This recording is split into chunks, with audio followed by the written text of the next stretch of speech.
ગણિત ધોરણ 8 video number 5 પ્રકરણ 6 આગળ આપણે જોતા હતા વર્ગમૂળ. શું જોતા હતા? વર્ગમૂળ. જેમ કે 25નું વર્ગમૂળ આપણે 5 કર્યું હતું, 36નું વર્ગમૂળ આપણે 6 કર્યું હતું. હવે આપણને પ્રશ્ન થાય. શું પ્રશ્ન થાય? 25નું વર્ગમૂળ -5 લખી શકાય? શું કહેવાય? 25નું વર્ગમૂળ 5 લખીએ છીએ પણ -5 લખી શકાય? જોઈએ. આપણે શું કરીએ છીએ? 25 બરાબર આવી રીતે ભાગ પાડીએ છીએ. 5 ગુણ્યા 5, 5 ગુણ્યા 5 એટલે 25 થાય. તો આ જોડી બહાર કાઢીએ છીએ, અથવા તો આમ કરીએ છીએ. 5નો વર્ગ, આ વર્ગ અને વર્ગમૂળ સાથે જતો રહે. વર્ગ અને વર્ગમૂળ સાથે 5 વધે, 5 વધે. એની જગ્યાએ આપણે 25 બરાબર -5 ગુણ્યા -5 લખી શકીએ ખરા? -5 ગુણ્યા -5, માઇનસ 25 અને સરખી નિશાની હોય તો પ્લસ, માઇનસ પ્લસ, તો માઇનસ. આ તો આનું આમ લખી શકાય. તો આ જોડી બહાર નીકળે, અથવા તો આમ પણ કરી શકાય.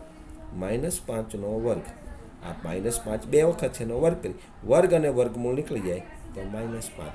એટલે કે -5 બે વખત છે, જોડીને આપણે -5માં. તો 25નું વર્ગમૂળ -5 પણ થાય. 25નું વર્ગમૂળ -5 પણ થાય. તો લખાય કે હા, 25નું વર્ગમૂળ -5 થાય. આવું તમને પરીક્ષામાં પૂછે તો અટવાઈ નહીં જવાનું નહીં. -36નું વર્ગમૂળ -6 પણ થાય, -6 પણ થાય. 36નું વર્ગમૂળ -6 પણ થાય. હવે આપણને પ્રશ્ન 1 આપણે આ લઈએ. સ્વાધ્યાય તમારે 6.3 ચાલુ થાય છે. 6.3 ચાલુ થાય છે. સ્વાધ્યાય 6.3માં પ્રશ્ન 1. હવે નીચેની સંખ્યામાં શું કહે છે? નીચેની સંખ્યામાં વર્ગમૂળ કરતા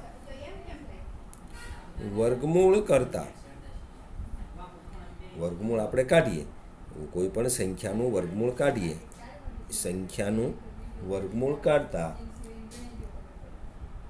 એકમનો અંક શું હોય? આવો આપણને એક પ્રશ્ન થાય. વર્ગમૂળ કરતા એકમનો અંક શું હોય? તો જુઓ, 1નું વર્ગમૂળ 1, 4નું વર્ગમૂળ 2, 9નું વર્ગમૂળ 3, 16નું વર્ગમૂળ 4, 25નું વર્ગમૂળ 5, 36નું વર્ગમૂળ 6, 49નું વર્ગમૂળ 9, 7, 64નું વર્ગમૂળ 8, 64નું વર્ગમૂળ 8 અને 81નું વર્ગમૂળ 9. આવું આપણે કરી શકીએ. હવે આમાં જુઓ, એકમનો અંક 1 હોય. આ બે જગ્યાએ જો એકમનો અંક 1 હોય, એકમમાં 1 હોય તો એનું વર્ગમૂળ કરતા 1 અથવા 9 આવે. 1 અથવા 9 આવે. જો એકમનો અંક 6 હોય, જો અહીંયા 6, 16નું 4, 36નું 6. જો એકમનો અંક 6 હોય તો વર્ગમૂળ કરતાં 4 અને 6 આવે. 4 અને જો એકમનો અંક 5 હોય તો વર્ગમૂળ કરતાં એકમનો અંક 5 આવે. આ ઉપરથી ખ્યાલ આવે, ઉપરના પરિણામ પરથી. આ જો પ્રશ્ન 1ની સમજૂતી લઈ લો. પરિણામ ઉપરથી. સંખ્યાનો એકમ અને વર્ગમૂળનો એકમ, આ બે ભાગ પાડીએ. જો સંખ્યાનો એકમ 1 હોય અને 9 1 હોય, સંખ્યાનો એકમ કેવો હોય? 1 હોય, તો વર્ગમૂળ કરતા, નિશાની એમ કરી, વર્ગમૂળ કરતા વર્ગમૂળનો અંક કેવો આવે? 1 અથવા 9 આવે. 1 અથવા 9 આવે. આ એક સામાન્ય વાત છે. આ કેવી વાત છે? એક સામાન્ય વાત થઈ ગઈ આપણે.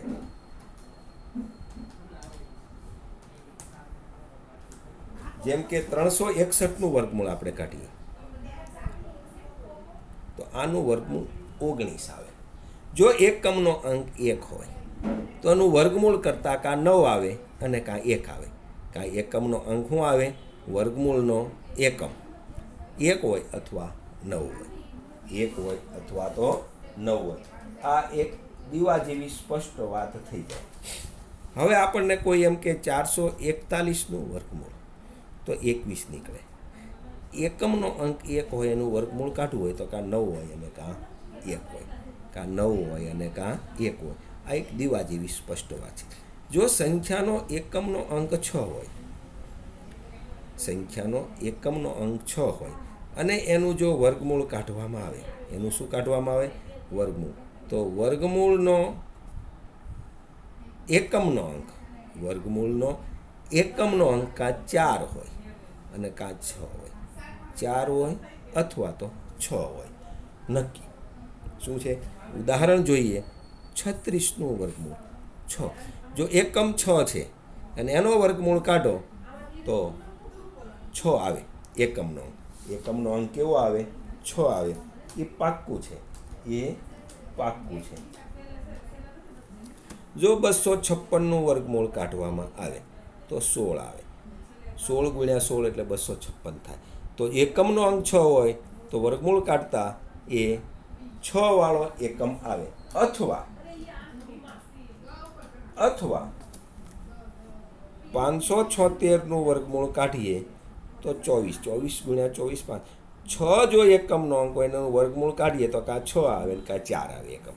કાં 6 આવે અને કાં 4 આવે. આ એક સીધી સ્પષ્ટ દીવા જેવી વાત છે. સ્પષ્ટ દીવા જેવી. જો એકમનો અંક 5 હોય અને એનું વર્ગમૂળ કાઢીએ તો વર્ગમૂળનો એકમનો અંક 5 થાય. 5 જ આવે. કેવો આવે? 5 આવે. જેમ કે 625 એનું વર્ગમૂળ 25. આ 5 છે તો અહીંયા 5 આવે. અહીંયા 5 છે તો 5 આવે. એમાં કોઈ ફેર પડે નહીં. એમાં કોઈ ફેર પડે નહીં.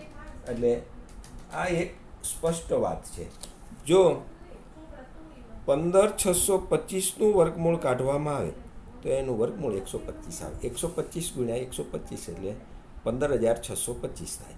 625નું વર્ગમૂળ 25. 25 ગુણ્યા 25 એટલે 625. 125 ગુણ્યા 25. તો 5 વાળી જો એકમની સંખ્યા હોય એનું વર્ગમૂળ કહે તો વર્ગમૂળમાં 5 જ આવે. જો એકમનો અંક 6 હોય તો એનું વર્ગમૂળ કાઢતા એકમનો અંક 6 હોય ને કાં 4 હોય. એના સિવાયનું જો વર્ગમૂળ આપણે કાઢ્યું, એમ કે 576નું વર્ગમૂળ કાઢો અને જો 23 આવ્યું તો ખોટું. કારણ કે 6 છે એકમનો અંક તો એનો છેલ્લો અંક પાછો 4 અથવા 6 જ આવવો જોઈએ. કોઈ આપણને કે 441નું વર્ગમૂળ કાઢો અને એનું જો 23 આવે તો ખોટું. કારણ કે એકમનો અંક જો 1 હોય તો એકમનો અંક જવાબમાં 1 અથવા 9 જ આવવો જોઈએ. 1 અથવા 9 જ આવવો જોઈએ. આના ઉપરથી તમને પ્રશ્ન પૂછેલો છે. આ કેવો પૂછેલો છે? પ્રશ્ન પૂછેલો છે. સંખ્યાનું વર્ગમૂળ કરતાં એકમનો અંક શું હોય એમ કરી અને આપણને રકમ પૂછે. એમ કરીને આપણને રકમ પૂછે. જેમ કે 9801 વર્ગમૂળ કરતાં 9801 વર્ગમૂળ કરતાં એકમનો અંક કહો. આમાં એકમનો, તો જો એકમનો અંક શું છે? આમાં એકમનો અંક 1. હવે એકમનો અંક જો આગળ તમને સમજાવ્યું છે. એકમનો અંક 1 હોય, એકમનો અંક 1 હોય તો વર્ગમૂળ કરતાં તો અથવા તો વર્ગમૂળનો એકમનો અંક 1 અથવા 9 હોય. આવું આપણે લખી શકીએ. જો 9801નો વર્ગમૂળ કરતાં એકમનો અંક કહો તો 9801નો એકમનો અંક હોય, એકમનો અંક 1 હોય, એકમનો અંક 1 હોય તો વર્ગમૂળનો એકમનો અંક 1 અથવા 9 હોય. તો આનો જવાબ શું આવે? 1 અથવા 9. 1 અથવા 9. 1 અથવા 9 આવો જવાબ આવે. બીજું તમને એમ પૂછે, આ પહેલું. બીજું 99856. આનો એકમનો અંક શું આવે? નું વર્ગમૂળ કરતાં એકમનો અંક કહો, આવું તમને પૂછે. આનું વર્ગમૂળ કરતાં એક, તો 6 એકમ હોય, એકમ 6 હોય તો વર્ગમૂળ કરતાં એકમનો અંક શું હોય? એકમનો અંક શું હોય? જો આપણે આગળ શીખી ગયા 6 કરી તો વર્ગમૂળ 6 અથવા 4 એકમનો અંક હોય. તો એકમ 6 અથવા 4 શું હોય? તો જવાબ આવે 6 અથવા 4. આ જવાબ આવે. આ શું આવે? જવાબ આવે. એમ ત્રીજું તમને પૂછ્યું 998001, તો આનું આગળનાની જેમ એકમ 1 હોય તો વર્ગમૂળ કરતાં 1 અને 9 આવે. તો જવાબ 1 અને 9, 1 અથવા 9, 1 કે 9 એમ લખી શકીએ. 1 કે 9. ચોથો 6 5 6 3 4 3 2 5, આનો એકમનો અંક હોય. જો એકમનો અંક 5 હોય તો એનું વર્ગમૂળ કરતાં જવાબ પણ 5 આવે. એકમ જવાબમાં પણ એકમ 5 અંક હોય. જવાબમાં પણ એકમ 5 અંક હોય. તમારે ફક્ત આ તો તમને આવડે જ છે, એના પરથી ખ્યાલ આવે આવું લખી નાખવાનું. અને એમ કે 6 હોય તો 6 જો હોય તો શું આવે? 6નો વર્ગમૂળ કાઢવામાં આવે તો એકમનો 6 અને 4 આવે. જો એકમનો અંક 1 હોય તો એનું વર્ગમૂળ કાઢતા 1 અને શું આવે? 9 આવે. 1 અને 9 આવે. આવું આપણે લખી શકીએ. આવું આપણે આરામથી લખી શકીએ.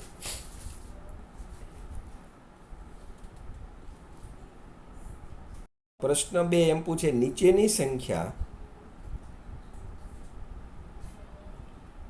પૂર્ણ વર્ગ છે કે નહીં? આવું પૂછે. પૂર્ણ વર્ગ છે કે નહીં? હવે સંખ્યા તમને પૂછે 153, 257, 408, આવું આપણને પૂછે. જો આપણે સ્વાધ્યાય 6.1 શરૂઆત ચલાવી ત્યારે આપણે જોયું હતું કે 00 એટલે કે બેકી હોય, 1 શું હોય? 1 હોય, 4 હોય, 5 હોય, 6 હોય, 9 હોય, તો જ આ પૂર્ણ વર્ગ છે. એકમ જો 0, 00, 2 0 હોય, 4 0 હોય, 6 0, 1 4 5, 6 અને 9 હોય તો જ એ પૂર્ણ વર્ગ હોય. હવે આમાં છે કંઈ? 3 નથી, 7 નથી, 8 નથી, એટલા નથી. તો આપણે લખાય એકમ 00 હોય એટલે કે બેકી 0 હોય અને 1 4 5 6 અને 9 હોય તો જ પૂર્ણ વર્ગ થાય. તો જ પૂર્ણ. માટે આ કોઈ સંખ્યામાં એકમનો અંક છે નહીં, માટે પૂર્ણ વર્ગ નથી. માટે પૂર્ણ વર્ગ નથી એવું લખી શકીએ. હવે આપણને એમ કે 441 પૂર્ણ વર્ગ છે કે નહીં? તો એકમ 1 છે. એકમનો શું છે? 1 છે. તેથી પૂર્ણ વર્ગ છે એમ નહીં, હોઈ શકે. તેથી આ છે એ પૂર્ણ વર્ગ હોઈ શકે. 100% ખાતરી નહીં, 100% ખાતરી નહીં, પણ પૂર્ણ વર્ગ હોઈ શકે. એનું તમારે વર્ગમૂળ કાઢવાનું. હોઈ પણ શકે, ન પણ હોઈ શકે, પરંતુ હોવાની સંભાવના ખરી. જ્યારે આ અંકનો તો હોય જ નહીં, પૂર્ણ વર્ગ હોય જ નહીં. જેમ કે 81 પૂર્ણ વર્ગ છે, કારણ કે 81નું 9 નીકળે, પરંતુ 71 પૂર્ણ વર્ગ નથી, કારણ કે એનું વર્ગમૂળ નીકળે નહીં. 1 હોય તો સંભાવના ખરી, એકમનો 1 હોય તો સંભાવના ખરી, પણ નીકળે જ એવું નહીં, નીકળે જ એવું નહીં. પરંતુ 77 કે તો ન જ નીકળે. 7 આવે છેલ્લે તો નીકળે નહીં, તો નીકળે નહીં. આ એક વસ્તુ યાદ રાખવાની છે. હવે આપણે જોઈએ પુનરાવર્તિત બાદબાકી. વડે નક્કી કરવાનું કે પૂર્ણ વર્ગ છે કે નહીં. પુનરાવર્તિત વડે 100% ખ્યાલ આવી જાય. પુનરાવર્તિત વડે 100% યાદ આવી જાય. પુનરાવર્તિત બાદબાકી વડે નક્કી કરવું કે પૂર્ણ વર્ગ છે કે નહીં. પૂર્ણ વર્ગ છે કે નહીં એમનો. હવે આના માટે શું કરવાનું છે? તમને એકી સંખ્યા ખબર હોવી જોઈએ.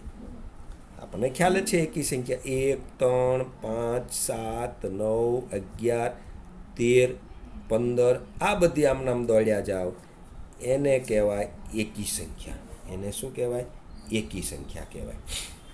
તો એકી સંખ્યા બાદ કરવાની છે અને એ ક્રમિક. પહેલાં 1 બાદ કરો, પછી 3 બાદ કરો, પછી 5 બાદ કરો, પછી 7 બાદ કરો. એ રીતે આપણે નક્કી કરવું. અને એ વડે જો 0 આવે, શું આવે? બાદ કરતા શૂન્ય આવે તો પૂર્ણ વર્ગ છે. શું બાદ કરવાનું છે? આ એકી સંખ્યા ક્રમિક, એક પછી એક પછી એક બાદ કરવાનું છે તો પૂર્ણ વર્ગ. જોઈએ આપણને એમ કે 100 એ પૂર્ણ વર્ગ છે. પુનરાવર્તિત બાદબાકી વડે કહો અને હોય તો શોધો. હોય તો અને શોધો. જો હોય તો શોધવાનું છે. તો શું કરવાનું છે? 100 લેવાના, એમાંથી પહેલાં 1 બાદ કરવાનું એટલે 99 આવે. હવે 99થી પાછા 3 બાદ કરવાના, 1 પછી 3. તો 99માંથી 1 બાદ કરો એટલે શું આવે? 96. પછી એમાંથી 5 બાદ કરવાના. શું બાદ કરવાનું? 5 બાદ કરો એટલે શું આવે? 91. શું આવે? 91. હવે 91માંથી પાછા 5 પછી શું આવે? 7 બાદ કરવાના. 91માંથી 7 બાદ કરો તો શું આવશે? 91, 84, 84 આવે. હવે 84માંથી 7 પછી 9 બાદ કરો. 84માંથી 9 બાદ કરો એટલે 75 આવે. 75માં 9 પછી 11 આવે, 11 બાદ કરો એટલે 64 આવે. 64માંથી 11 પછી 13 બાદ કરો, 64, 51 આવે. શું આવે? 51. 51માંથી 13 પછી 15 આવે. શું આવે? 15 બાદ કરો. 51માંથી 15 બાદ કરો એટલે શું આવશે? 36. 36માંથી 15 ને પછી 17 આવે. 36માંથી 17 બાદ કરો એટલે 19 આવે. 17 પછી શું આવે? 19. તો 19 બાદ કરો, 0 આવ્યો. 0 આવ્યો તો 100 એ પૂર્ણ વર્ગ છે. જો આ રીતે પણ નક્કી કરી શકીએ પૂર્ણ. બહુ લાંબી પ્રોસેસ. તો આવડા આંકડા આપ્યા થાય. બાકી 2 લાખ ને 3 લાખ ને આપ્યા હોય તો આ તો બહુ લાંબી પ્રોસેસ થઈ જાય. કેવી થઈ જાય? લાંબી પ્રોસેસ થઈ જાય. તો આ વસ્તુ રીતે આપણે હવે તો 100નું વર્ગમૂળ કાઢવું હોય તો 100 એટલે શું થાય? 10 × 10 થાય. તો 10 બેકી છે એટલે 2 છે એના 1 બારા નીકળી જાય તો 10 એનું વર્ગમૂળ. 10 શું થઈ જાય? એનું વર્ગમૂળ. તો આ રીતે આપણે કાઢી શકીએ. આ રીતે આપણે કાઢી શકીએ.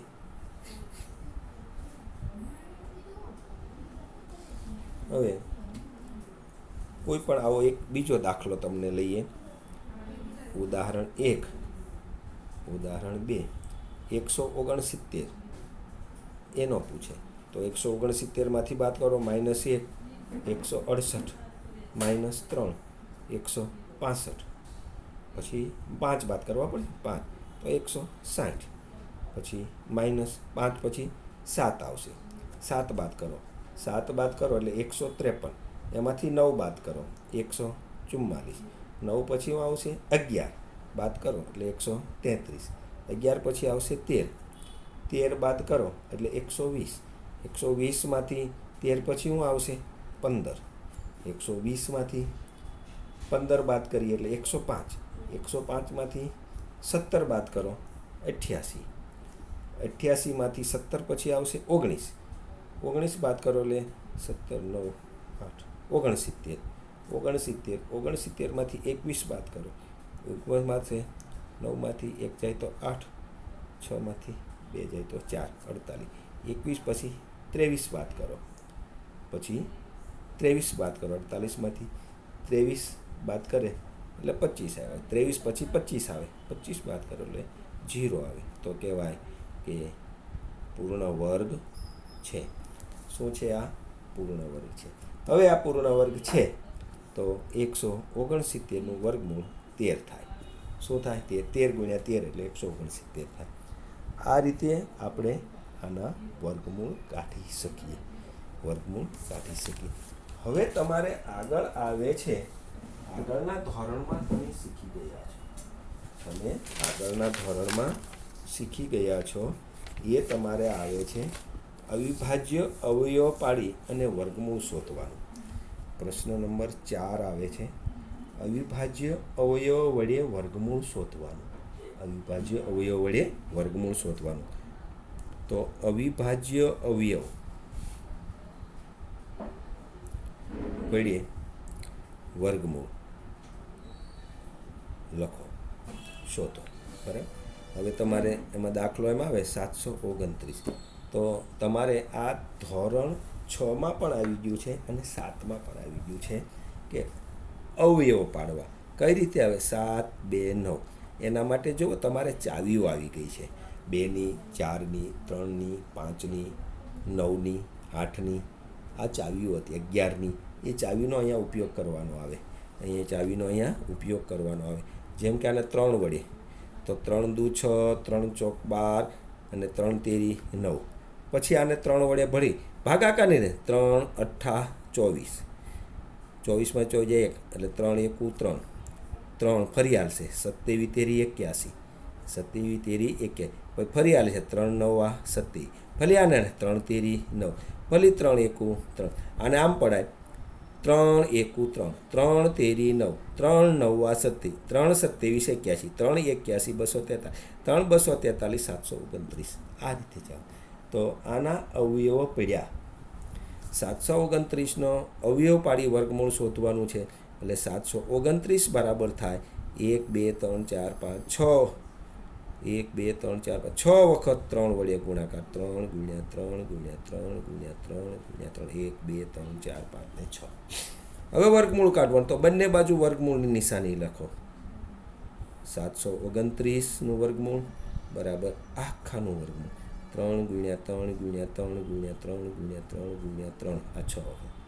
હવે આની કાં જોડી બનાવો અને બહાર કાઢો, અથવા તો આમ લખો, આની જગ્યાએ 3નો વર્ગ ગુણ્યા 3નો વર્ગ ગુણ્યા 3નો વર્ગ. આની જગ્યાએ વર્ગ લખી નાખો. 729નું વર્ગમૂળ બરાબર 3નો વર્ગ, આ 3નો વર્ગ, અહીંયા પણ 3નો વર્ગ અને આ નિશાની. બરાબર થઈ ગયું. હવે બંને બાજુથી વર્ગમૂળ કાઢજો. વર્ગમૂળ અહીં તો રાખવાનું છે, અહીંથી કાઢ તો વર્ગ અને વર્ગમૂળ જતું રહે. 3 ગુણ્યા 3 ગુણ્યા 3, વર્ગ અને વર્ગ. અથવા તો ડાયરેક્ટ લખો 2 3 છે એટલે 1 વખત, આ જોડી છે એટલે 1 વખત, આ જોડી છે એટલે 1 વખત, એમ લખી નાખો અને વર્ગમૂળ નીકળી જાય. તો શું આવ્યું? 3 તેરી 9, 9 તેરી 27. તો 729નું વર્ગમૂળ 27 આવે. આ આપણે ધોરણ 6 અને 7માં શીખી ગયા વર્ગમૂળ કાઢો. શું શીખ્યા? વર્ગમૂળ કાઢો. આગળ લઈએ આવું એક બીજું ઉદાહરણ 400. એનું વર્ગમૂળ કાઢીએ. 400ના ફરી આપણે ભાગ પાડવાના છે. 0 જે ચાવી છે, આખીરનો અંક 0 અથવા 5 હોય તો 5 વડે ભાગે. 5 અઠ્ઠા 40, 0 વિધિ 0, ફરી 5 વડે હાલશે. 5 એકુ 5, 5 36, ફરી આનું 2 વડે હાલશે. 2 અઠ્ઠા 16, ફરી 2 વડે હાલશે. 2 ચોકુ 8, ફરી 2 વડે છે 2 દુ 4, ફરી 2 વડે હાલશે. 2 એકા 2. તો 400 બરાબર 5 ગુણ્યા 5, 1 2 3 4, 1 2 3 અને 4. બંને બાજુ વર્ગમૂળ કરો. 5 ગુણ્યા 5 ગુણ્યા 2 ગુણ્યા 2 ગુણ્યા 2 ગુણ્યા 2. ફરી વર્ગમૂળ કર્યું. આનો આ જોડી બનાવો 5નો વર્ગ, આ જોડી બનાવો 2નો વર્ગ, આ જોડી બનાવો 2નો વર્ગ અને વર્ગમૂળ લઈ લો 400નો વર્ગ. ફરી આને વર્ગ અને વર્ગમૂળ જતા રહેશે. 5 ગુણ્યા 2 ગુણ્યા 2, વર્ગ અને વર્ગમૂળ જતું રહેશે. 400નું વર્ગમૂળ બરાબર, તો શું આવશે? 5 દુ 10 દુ 20. તો 400નું વર્ગમૂળ બરાબર 20 ગુણ્યા 20 કરો એટલે 400 આવે. અહીંયા 27 ગુણ્યા 27 કરો 729. આ રીતે આપણે વર્ગમૂળ શોધી શકીએ. એક દાખલો બીજો લઈ લઈએ. 77 44, તો 77 44નું આપણે વર્ગમૂળ કાઢવાનું છે. શું કાઢવાનું છે? અહીં બેકી છે એટલે 2 વડે હાલશે. 2 તેરી 6, વધી 1 એટલે 17, 2 અઠ્ઠા 16, વધી 1 અને 17 એટલે 2 સત્તા 14 અને 2 દુ 4. ફરી 2 વડે હાંકો. 2 કા 2, 2 નવા 18, 2 તેરી 6, 1 વધ્યો 12 એટલે 2 છક 12. આ રીતે તમે ભાગ પાડતા જાઓ. 968 આવશે. 9 2, 2 ચોકુ 8, 2 અઠ્ઠા 16 અને 2 ચોકુ 8. ફરી 2 વડે હાલશે. 2 દુ 4, 2 ચોકુ 8 ને 2 દુ 4. ફરી 2 વડે હાલશે. 2 એકા 2, 2 દુ 4, 2 એકા 121 એટલે 11 આવશે. 11 11 121, 11 એકા 11. તો આ લખી નાખો. 77 44